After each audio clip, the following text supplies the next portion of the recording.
All right. So I located Richard Diaz at his secret lab, and the people want to know, Richard, where did all of this come from? Where did the run flow come from? Where did you come from? How did you get into a life of fitness in 25 years of studying people in a lab? You know, I told you this is probably going to take too long. We got to know, man, as long as it takes. All right, well, look, I guess full disclosure, if we really want to dig back, I made some bad choices early. Let's say my lifestyle was a little edgy. Wait, was or is? Was. And I made a decision that I wanted to start becoming more fit and kind of chase that along the way, and got into riding a bike first, and then I started running and was, set a goal to run 5 miles, and then, didn't know what I was doing, didn't know how to do it. I just knew that, okay, this is 5 miles if I go around this loop, and I'm gonna need water, so maybe about 2 miles in I'll set a jug down so I can pick it up. And so progressively I got to a place where I thought, okay, I'd be absolutely happy if I could run 10 miles. I'm 200 pounds, I'm a big guy. If I can make 200 pounds, go 10 miles and bring what age are you at this point? Geez, I was probably just about 28, 29 years old. Yeah. And then moved to Hawaii. Everybody there is healthy, and started to, ride my bike to work and ride my bike further and further, and, challenge, okay, I can go this far on my bike, and then I started running, and then I could run that far. And I ended up running a half marathon, and then my roommates convinced me to run a marathon. So 1981, I ran the Honolulu Marathon. Ran it again in 82. Got to a place where I could run pretty comfortably. My times weren't bad. My 10K time wasn't bad. But that was just about me, right? And, fast forward, left Hawaii, got to the States, just got a job doing job stuff, right? And I take it back, I just left out a big ingredient, which was I put on triathlons. I got to a place where I ended up doing a triathlon, and we ended up putting together the Maui Triathlon, and we did that for a few years, and ended up producing the first pro race for CBS Sports in 1984. And so triathlon was a big deal for me for a long time. On a whim, with a job, making some jokes with some guys I worked with, I said, look, there's a health club for sale, let's buy this, collectively we'll buy this and we'll have a place to train, so, before we go to work we can train, whatever. And these guys were like not having it, they just thought I was crazy. And they started giving me all the reasons why I couldn't buy a health club financially and the rest. And I made it my mission to go find out whether I could or I couldn't. Ended up taking over a YMCA. This is in 1988. This is California? In California now. I'm trying to cut through some of the jazz. Yeah. So ended up with a health club. And this is before there was actually personal training as we know it, where you would actually pay the trainer, opposed to what was like in a Nautilus club where you go in and there's the guy that's paid by the hour to walk you through the circuit, make sure you knew where to put the pin and whatever. I started to realize that, well, you need to help people when they come to your health club and show them how to exercise. And all I knew about exercise is what I did for myself. Running very far, riding very far, physically capable of doing a lot of things. And I just started exposing people to exercises I might do myself. And I got into this rhythm where I would take a person through a workout and turn around and they're lying on the floor, dizzy, wanting to go out. I have to walk them outside, sit them on the curb, go get a Coke to give them some sugar, and almost kill somebody, And it was, I just had never thought, well, what's wrong with you? Why can't you do what I'm doing, It wasn't a function of bravado. I just was kind of taken back that they weren't physically capable to do the things that I thought were just normal stuff. Yeah. And so I started to delve into training, and being an owner of a health club, I felt like I needed to know more than everybody that worked for me. How do I know whether I'm hiring the right person if I don't know really anything about exercise? So I started getting involved in the education of training, and started attending URSA conventions and all these club industry conventions for health club owners. And I came across a booth where they were doing VO2 max testing. I'd never seen anything like this before. The guys were wearing lab coats, the girl, pretty girl on the bike, and, had the mask on and the whole thing. And I was intrigued. I'm like, what are they doing? What are you doing? He goes, well, see this? He goes, we can see how much sugar she's burning, how much fat she's burning, and what her heart rate is when she's doing all this. And I was like, wow, that's really cool. And when he told me what it cost, obviously it was a problem. It was expensive. And so, but I never let go of it. And ended up closing the club and building a new club. And in the second club, I borrowed a bunch of money. And I thought, one of the things on my checklist is I'm going to get this cart and I'm going to learn how to use it. So I started studying cardiometabolics and cardiovascular system, and just really entrenched in learning as much as I could about this process, and got to know some people that were in the business that did this kind of work, and they helped me along. And then I started testing athletes and testing people in my gym. And then I ended up doing the same kind of work professionally, where I was testing professional teams. I used to do diagnostics for the LA Kings, the professional hockey team. I would go through 52 hockey players in a day. I did that for 3 years. Anaerobic power testing, aerobic power testing, providing reports to the team. Started working with different athletes, coming back to running, which I knew, and triathlon, which I knew. And it's just one thing after another led me to another place. It was never an intention to end up where I am. It wasn't like I was 15 years old and said, well, when I grow up, I want to do this. It just, one thing led to another, and here I am. It's, some evolution. 25, 27 years later. I've been doing this a really long time, and I'm still fascinated by the work. I still study daily and try to learn as much as I can, not because I need to, but because I want to. It's if it makes me not another dollar, it doesn't matter to me, because I'm just passionate about what I do. So yeah. You asked me. Yeah, so I met you about a decade ago, yep. 10 years ago, and I was the athlete, you were coaching, I was organizing a race, we met at an expo somewhere. Right. You brought me in your lab, right. And just showed me everything that I don't know and all the problems that I had, inefficiencies and whatnot, and how to get faster, which ultimately came to fruition, got so much faster. Come to find out, there's still so much to learn. As did I. Yeah, right. But one thing, I actually apprenticed under you for a while, I would say, for years. You have. I learned so much, and what always struck me about you was you had this ability to take information that you had learned wherever you've learned it, and then put it back into your own writings. This new book you have, Training the Dark Side, it's the latest example, but you've always had this ability to put this information together and put it back out to the world. And so I've always been curious, do you have a profession, or do you have any sort of formal writing education? Or oh is that my just God. Because it flows, man, so, I am probably the worst critic, no I'm not, my wife is, of my writing. I had never thought, well, you know what, I'm a writer. And I suck at grammar. I've been fortunate in that I've had some very talented people come behind me to clean up what I've written, make it sound grammatically correct. But the raw stuff is terrible. I just write what I'm thinking. I write what I feel. And early on, I wrote what I learned from other people. This recent book is me writing what I learned from myself, which is really unique, because we all learn from someone, right? There's no unique information. How to run, that's not something that I taught myself. This is something I learned from others. Understanding the physics and taking it a step further and making it my own, yeah, I did that. But just through experience, just more time and tenure, spending time watching people move, getting a grasp of what should happen. Grass is green, sky is blue. These are irrefutable knowledge.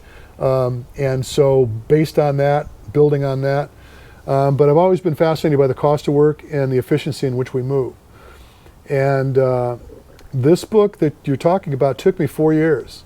It was a struggle. I had a really, really hard time bringing it to fruition. And I think I've told you, I wrote it 3 times, almost 90% through, and scuttled it completely 3 times because it just wasn't working. I just found myself just regurgitating things that I've learned from others, and that's the easy way out. That's what most writers do, is they heard something that sounded novel, something that seemed to make sense to them, they gravitated towards it, and then they spun it off into their own words. And I'm guilty of that. I've done it myself. And this time I just wasn't comfortable doing that. And I worked really, really hard within my own to figure out what it is I was trying to create and why, and what difference it would make to people if they were to follow the information. And I really, truly believe that I landed on it.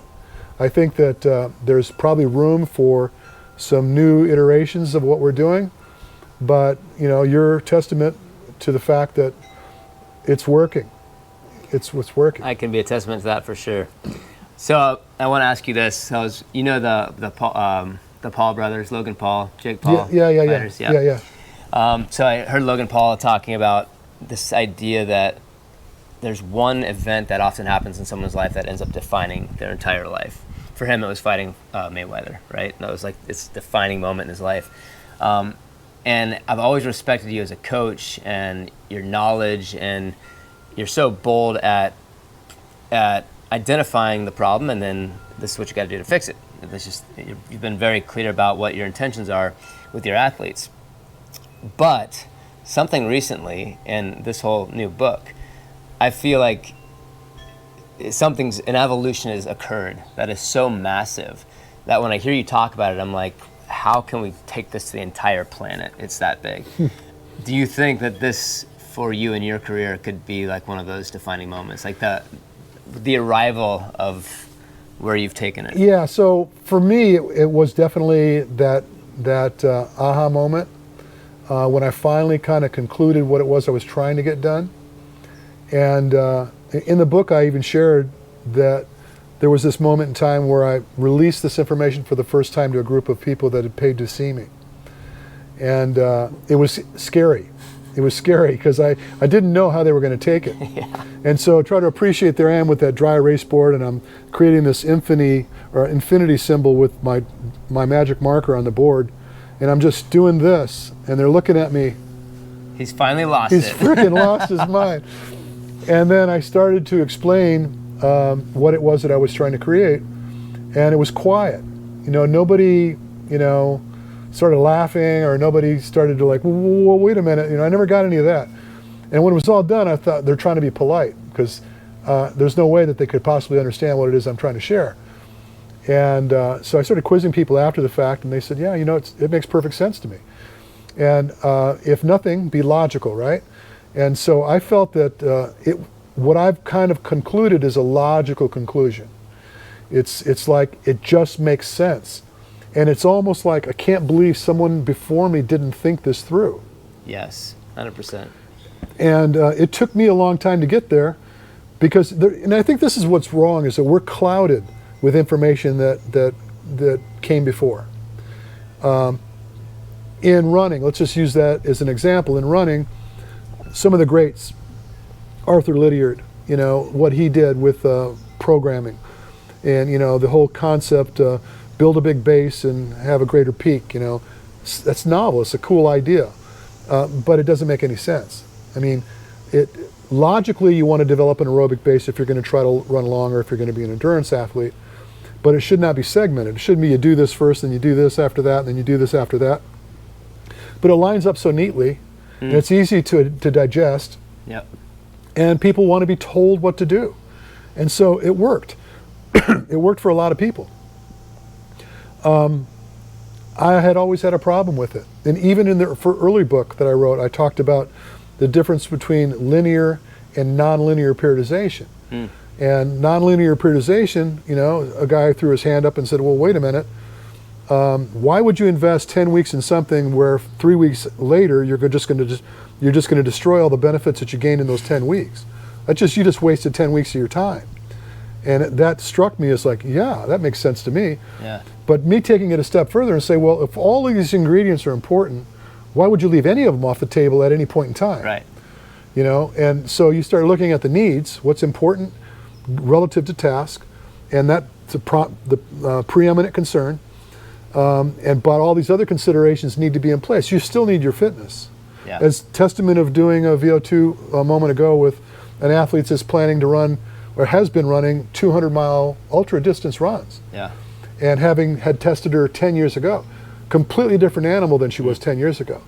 Used to be a way anaerobic activity type of athlete, and now she's completely contrary to all of that. And now she's got to go back to this rebuilding phase. And you know, we're explaining to her that now, time and space, we want to interject all these other elements that you've been leaving off the table, and so you become more complete as an athlete. And that would seem like, well, who would argue with that, right? Yeah, exactly. Yeah. Who would argue with that? Yeah. It's like you've been leaving things off the table for 60% of your training. Yeah. But you expect they're just going to be there for you. They won't be. They have to be built, right? And just developing the energy system in the way that we constructed in the book. You know, I believed it to be an important approach.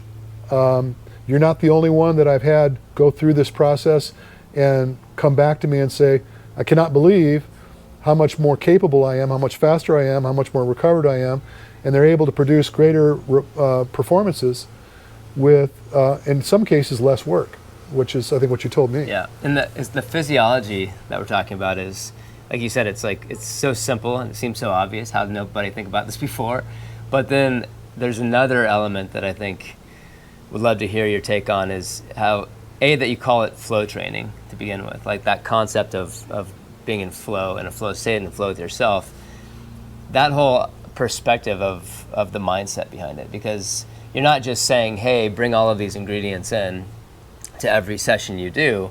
You're also saying, let it meet you where you are.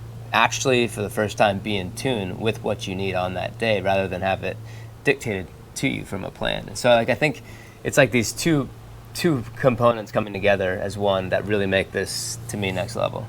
Well,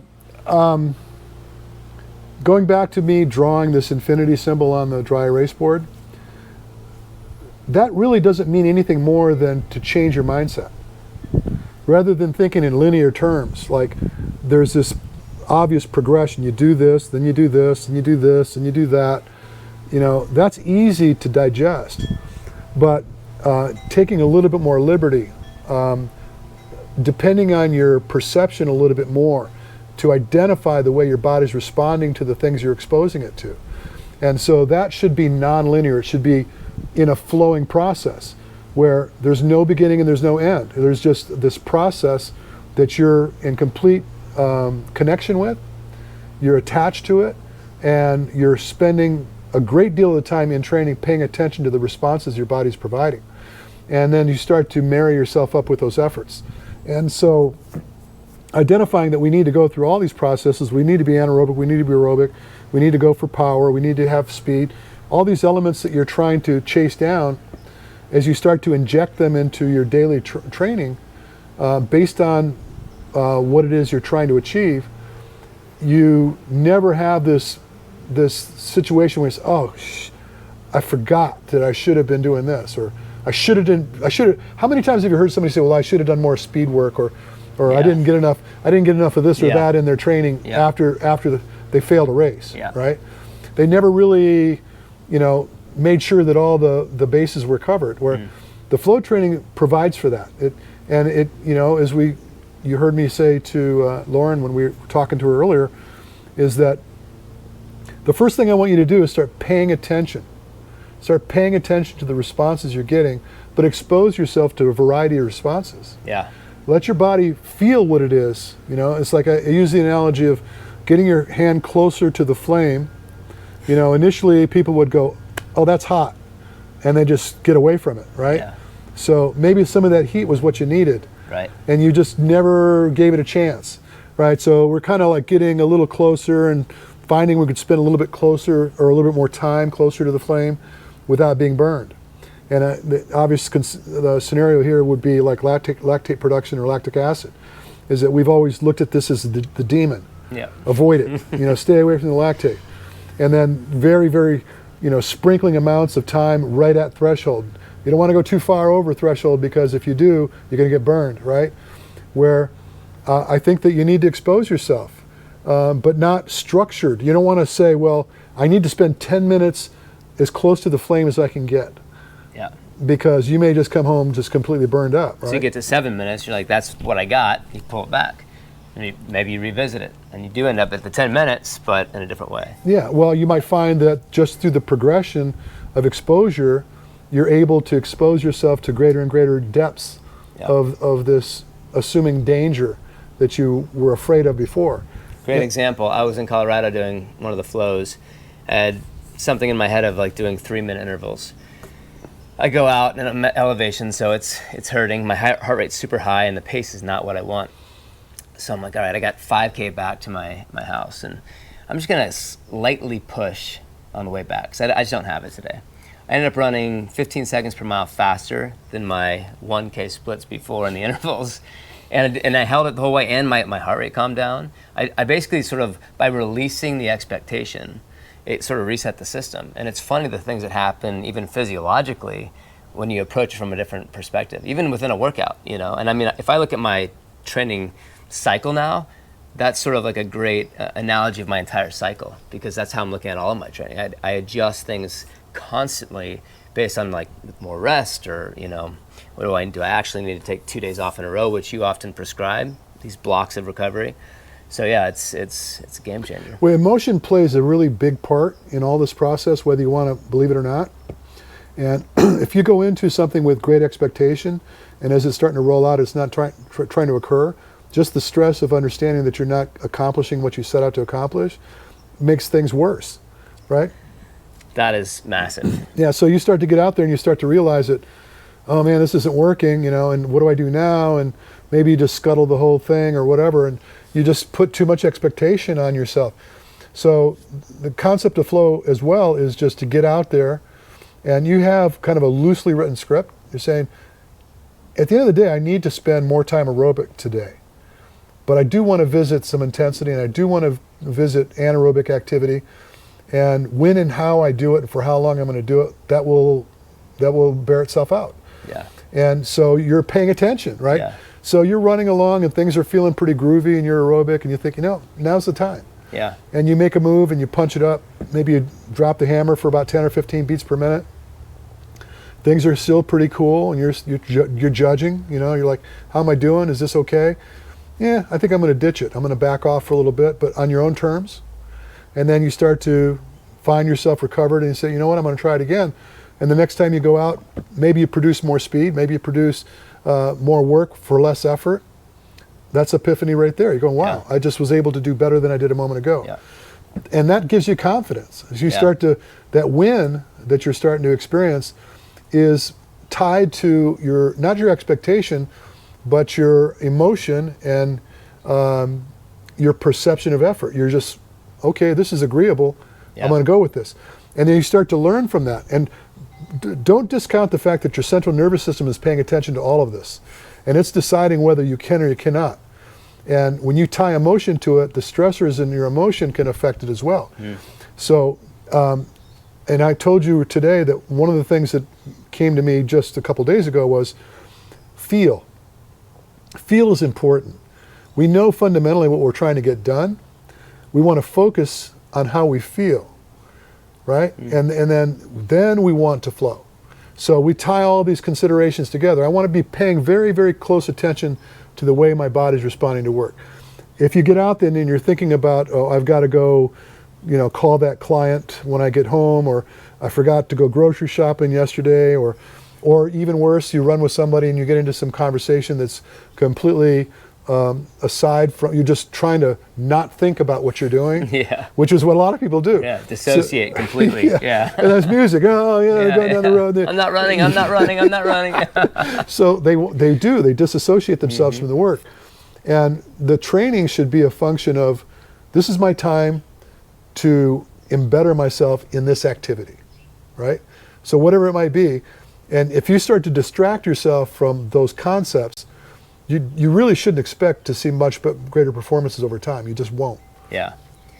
I saw a quote from Molly Huddle as one of the pros in Boston this year, and it was something to the effect of a suggestion that she had for people in training, and it was, don't worry so much about the mileage and all of the different workouts and hitting everything. Like, if you need a little bit more rest, take a little bit more rest. And essentially her quote was like selling run flow, and it was like, but the thing is like, even with that thought, when you go back and you apply it to a traditional training plan, it doesn't fit. Like, you're still, when you go back into that traditional training, like you either did or you didn't hit the workout prescribed. And so it's like, the beauty with the run flow is that it's all of it together. Like, you have this comprehensive approach and new way of integrating running into your lifestyle. And I mean, I can tell you, man, I like recovery's faster. I've done more trail, uphill, hill repeats, long road. I've done more of all of it, and at the same time more recovery. The only thing I've done less of is mileage, because the reality is I've needed more recovery. So I mean, it's a gift. Yeah, it's an interesting approach to doing things. While you were talking, I was thinking about people that have scheduled a track workout. Yeah. This is the bane of my existence. So somebody had told them, I need you to do 10 400s on 1:20 with 45 seconds recovery, or something like that. Right? And I'm just throwing numbers out. Yeah. So you pop off the first one, you barely scrub through the 45 seconds to recover. And so the next time around, you're not making the number. So now it's 1:30. And so next time you're going to work harder, right? Yeah. So you have this whole frustrating experience with the workout. Maybe you don't even complete it. Maybe you only got 8 of the repeats because you weren't allowing yourself the recovery your body required. You weren't capable of producing the times that you set out to produce. And just the whole thing is just bastardized. You just screwed the whole experience up for that track workout. Yep. No wonder when somebody offers up, hey, let's go to the track today, and they go, my hamstrings, my hamstrings are kind of bugging. Yeah. And because they never gave consideration to fundamentals the way they should be moving. They're just bent on trying to beat the clock. They're bent on trying to beat the clock in recovery. And they dispatched all of the concerns that they should be focused on. And it's an exercise in futility. Yeah, I can tell you, I was doing track workouts every week for 8 years, and I have no desire to ever go back to the track. And I mean, if someone, I would do it, but I don't need it. And we run fast basically every time we run, and I just don't need a track to give me permission to hit those high intensities. And I don't need the comparatives and the. Well, mind you, I don't have a problem with track workouts. I just think they need to be approached with fundamental intelligence, right? Mm-hmm. So I have athletes I work with, and I'll bring them to the track, and I'll say, okay, we're going to do some 400s. I'm standing there watching them, and if the speed starts to get in the way of their form, we stop. Yeah. Let's correct the problem. I want to see them capable of recovery because everything was in place. Yeah. And if they're not ready to recover, they need to spend more time recovering. Yeah. So I might give them a benchmark heart rate that they need to achieve before they can go into the next interval. I have no problem with sustained efforts like that. You may take it another step further and maybe throw in some aerobic conditioning early. You may even do some shorter high intensity stuff. You may flow it into the track workout. So maybe the first 400, your goal is to stay aerobic, and then, when the time is, we're going to inject some shorter and higher intensity work and some longer and less intense work, but it's all measured at the track. Yeah. It's fine. It's like being on the treadmill. The treadmill to me is a great place to. It's a great tool. To take care of your fundamentals, and not only that, but if your goal is to run a mountain race, there's nothing more relentless than setting the elevation at a fixed distance or height and a fixed pace.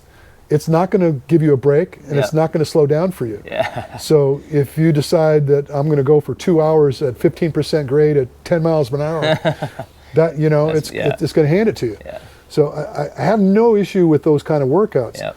I'm just saying conceptually, on the broad stroke, there needs to be a great percentage of the work should be dedicated to this perceptive, educated work. Yeah. So I've not said it during this interview, but I back most of what I do with my clients with clinical information. Yeah. Like today, we found out what her new threshold was. So we know when she starts to get beyond that heart rate, she's starting to dip into her lactate, how much lactate she's dipping into. And so we're going to start governing accordingly. And so, you know, she may find that she's pretty cozy at 140 beats per minute for 5 minutes, but not 7 minutes. And she'll intuitively come back down and get a gulp of air. But we start to know we need to know where things are so we can start to measure whether we're improving. Yeah. How much time can you be exposed to X heart rate, which is cost, right? Yep. So I don't discount those concerns. Right. I don't want to make it sound like, well, we're all just kind of free flowing. Yeah. No, yeah, that's a big misconception, is that it's just do what you want when you want. And there's obvious elements of paying attention to what your body needs, but it's not without the science and the, understanding. Well, otherwise you don't know. You don't even know. I mean, if you don't have a measuring stick, it's like, I'm going to go I went out and ran for 2 hours today and it felt great. Yeah.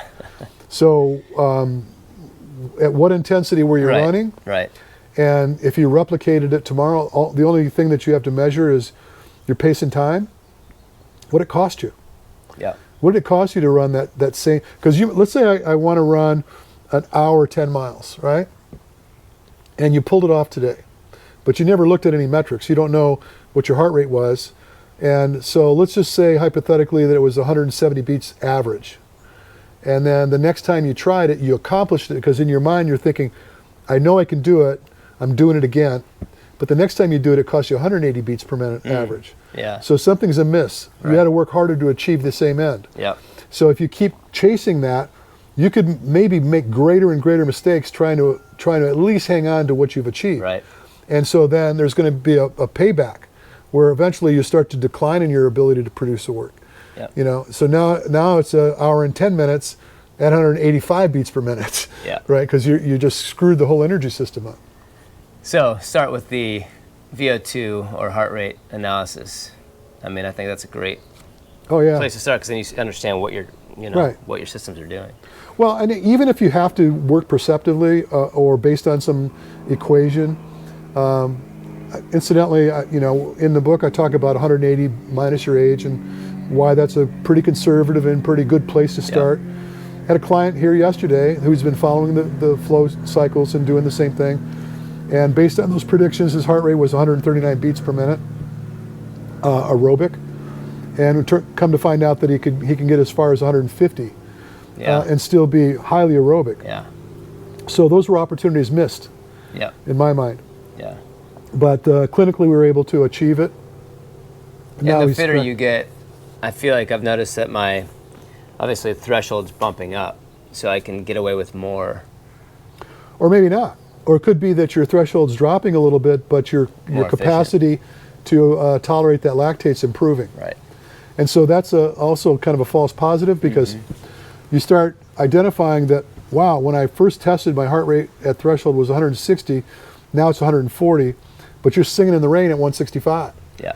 Because you're so cozy in that exposure to that lactate and actually drawing benefit from it. Still highly anaerobic, but it's not. But it's okay. Yeah, exactly. But it's okay. Yeah. And so that's the hard part for people to digest. They don't want to believe that, because they want to believe that that's the devil. Being anaerobic's the devil. Yeah. Well, it's just a different part of your energy system. Yeah. And it's a function of whether you've developed the capacity to use it or not. And that's kind of if I tested you again tomorrow, I would almost bet you that your threshold's maybe a little lower, your VO2's a little higher. Interesting. But your capacity to support work at those higher heart rates is there. Yeah. So I'll take it, right? Well, in the last test I had, as soon as we went anaerobic, I was like, how long do I have to hold on to have some pride? Yeah. And now because I spend every workout, now I'm up to 20 minutes is my minimum that I'm doing of anaerobic in a workout. It's like, bring it on. Like how hard could I push? So question, we started with sort of your beginnings from late 20s. What's the future? I mean, what's next? I don't know. I mean, I know that I want to write again, and I never thought I would. And it's very hard for me. I have friends that write they spin books off left and right, and they're amazing at the work. I'm just not that good at it. I'm just not that good at it. And I have to be, I know artists that they can't produce until the moon and stars line up for them. Yeah. I'm kind of like that. Just because I know I want to doesn't mean I can. Things have to happen for me inside that just says, you know what, here's what we want to do. And then I start embarking on it. Sometimes I'll bump into it and fail. It's just not working out like I hoped. And sometimes it starts to lead me down a path. But I don't know that that's the end game. I think that I've had a lot of people come to me and ask me to mentor them, and then, teach them what I do. I actually had a guy come to me with a business plan and told me how I was screwing everything up, and that based on my knowledge and what have you, that if I taught people to do what I do, financially I could be in a far greater place. It was interesting. I said I visited that before, and it just didn't bode well. But now I'm looking at probably producing something online that I can do with video, and just, step by step by step by step, the elements that I think are important to know. Yeah. In order to achieve this end. Yeah.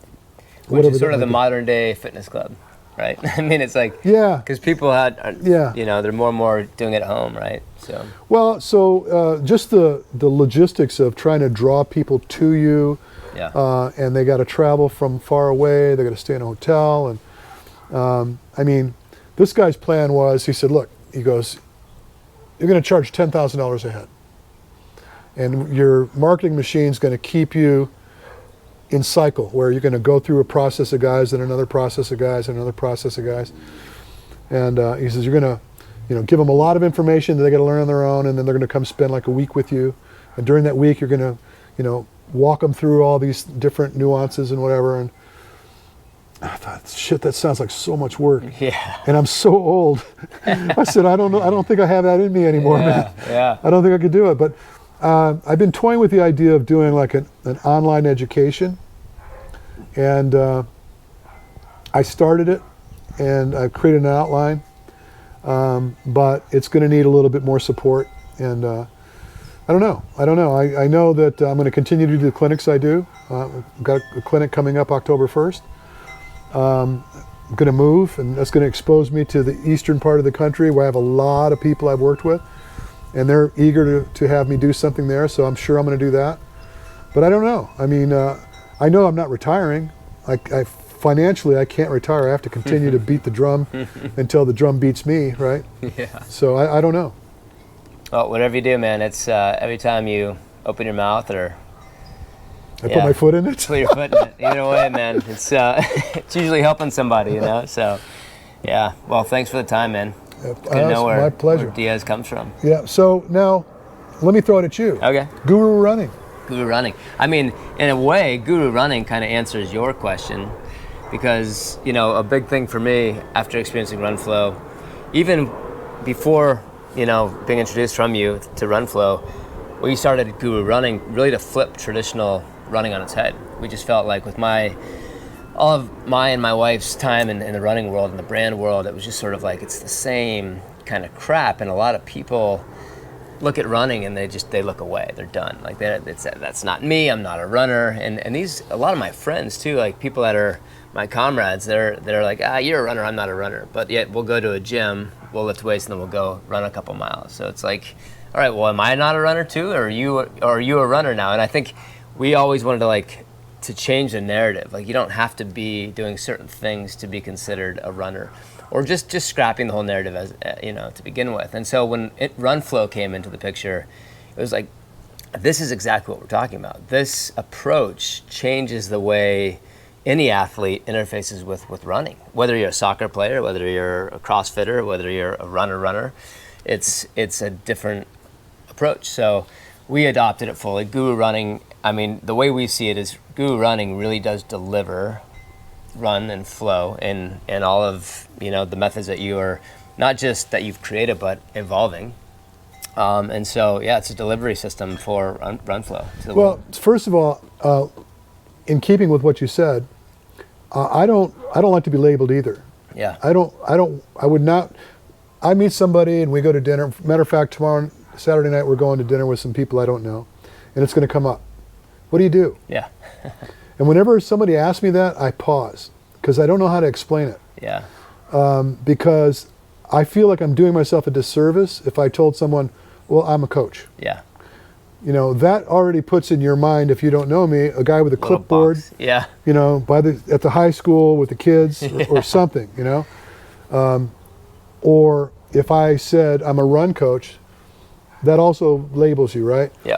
And I just don't feel like I'm any of those things. I feel like I'm a lot of those things, but I'm not just those things. Yeah. And I think that it's a function of lifestyle. We know that we're trying to remain as healthy, as viable as we possibly can for the entire of our lives, right? Yeah. And running is a great vehicle to keep that in check. Yes. Not to suggest that lifting weights isn't a way to do it, or riding a bike, or doing an obstacle course race, or playing soccer, or whatever. You wouldn't meet somebody new and say, I am a soccer player. Because then everything else in your life that maybe is even more important or more interesting has just been dispatched. Yeah. Right? So I don't like to be labeled. I wouldn't label you as a runner. Yep. You've been successful as a runner, Yep. but that's not who you are. Exactly. Right? Yeah. And I just think that the concept of run flow and guru running is trying to embrace the whole person. Yeah. Right? We're not trying to stick you in a box and say, run like me. Yeah. Exactly. We're saying we get it. You're trying to stay healthy.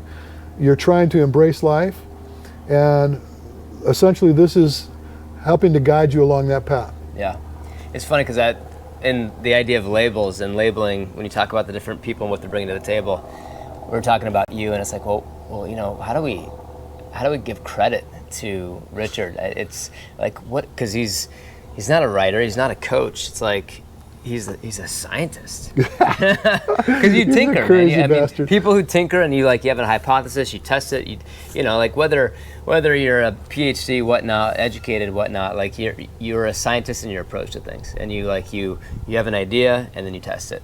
And I think that regardless of everything else, like from Guru Running, that's the way we see it. Is Richard Diaz is the sports scientist behind the run flow, and you know, I mean, this is your concept, this is your method. But if you change tomorrow, we're going to be listening. And I think that's the most important thing, is that, you know, these things might evolve over time. We learn new things, and here we are, and we have. And 10 years ago, we were not talking about this. So whatever happens, it's like you pay attention to the people that you know are also paying attention. Well, you know, on that note, it's like someone having a shingle on the wall that says they're a PhD in X, Y, Z, whatever. That isn't an exclusion from anyone else to learn. You know, I don't know how long it takes to get a PhD, and depending on what the practice might be, you know, let's call it 10 years. I've spent close to 30 years honing my craft, and never really, I mean, I've got certifications in this and that and the other thing, but they don't mean anything to me. I don't walk around with them like a badge of honor on the wall. You know, so people could say, oh yeah, okay, that's who you are. Right. So you did that. That's who you are. Yeah. You're the run guy, right? And I think it's kind of fun because when I have people that label me as the run guy, I'm thinking, you clearly haven't gone through a strength workout with me. Yeah. This is the guy that had a vibrating plate under the deadlift rack for that was like a decade ago. Yeah. So it's like, you know, there's other things I do. Yeah. You know, I'm a bike fitter. Who thought of that, right? It's the applications, they don't define you. Yeah. They don't define you. There's process. I just really am passionate about the things I do. You ask me what I'm going to do 10 years from now, I don't know. I don't know. Maybe I'll learn how to write. I'm sure your editors would appreciate that. Yeah. No, they'd be out of work. All right, well, anyway, that was cool. I appreciate the time we spent together. I'm dragging it on. And thank you, man. Thank really you. Appreciate it. Yep.